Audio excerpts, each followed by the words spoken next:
about. I wanted to know what Upa did in World War II. Well, he was a soldier. He was a tank. He was in tanks. What do they call that? Tanks. Tanker. Huh? Tanker. He was a tanker. He drove it? He drove it. They drove it, yes.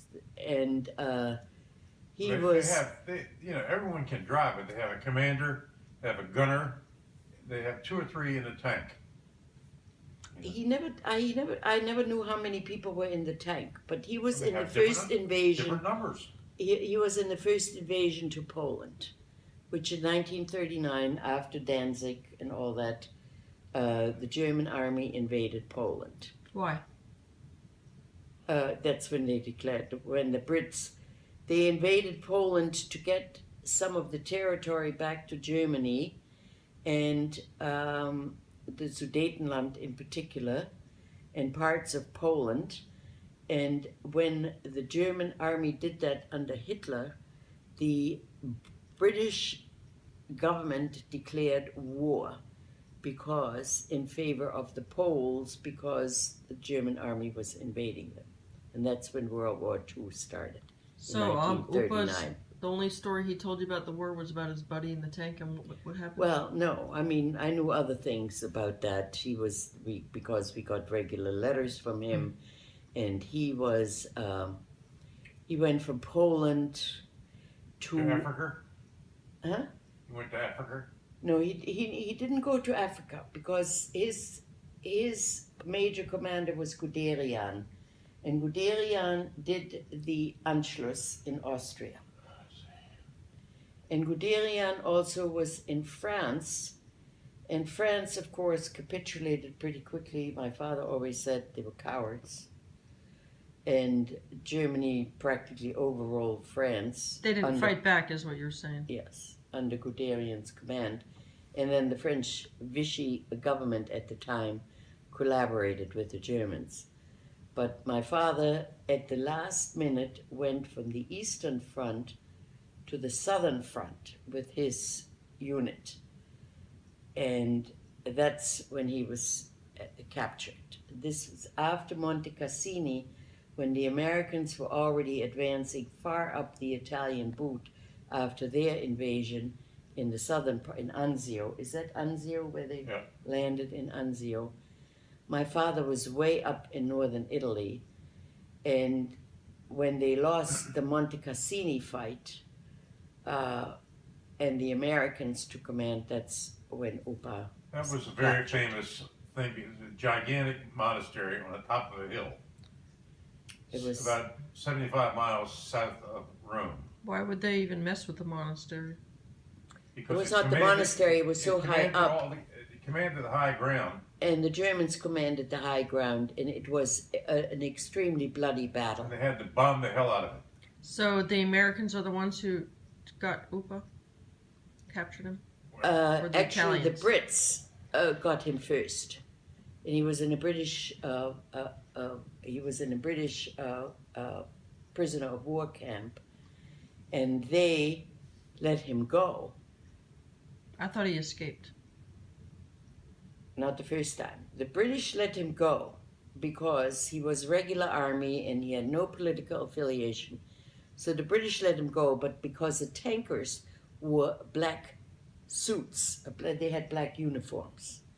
But at that time, they were no longer insignious, and the only other people who wore black uniforms were the SA and the SS. So when he got to Rimini and the Americans were there, they captured him again. And that's when he went back as a POW. And that is when, that's where he escaped from with his aide-de-camp. And he walked across the Alps, all the way to Rosenheim in Bavaria, where he either, I'm not quite sure, either stole a bike or traded a bike for something. But he had chocolate in his knapsack. And he never ate the chocolate, as hungry as he was. He wanted to give it to you? Yes. And it was anyway. In the meantime, my mother had not heard from Upa in a year. She thought he was still on the East Front. She didn't know because the field post, the letters, at that time, at the end of the war, they just no longer came. And you may need a frame of reference. Go ahead. That the war started.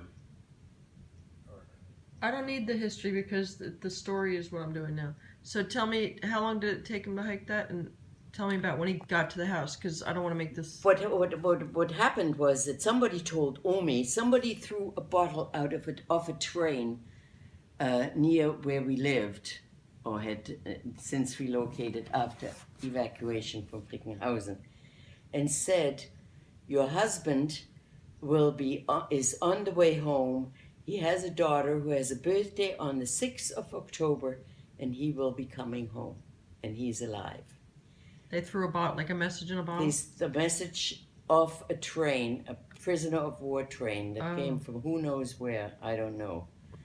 And Opa actually arrived on the 8th of October in Schwetzingen, 2 days after my birthday. And we had already come back from evacuation. Anyway. But Omi didn't really recognize him? Oh yes, Omi, of course you recognize him, I thought because he he lost always all that rang the weight. bell. 1 short, 3 long. 1, 3, 3, 3 long. Mm-hmm. And on the 8th of October, that bell rang and Omi knew. And in the meantime, we had relocated to our old apartment with 3 other families, all of them women and children, in our apartment. And the Americans were living in the other officers' housing that were in a row. And that was when Opa came home.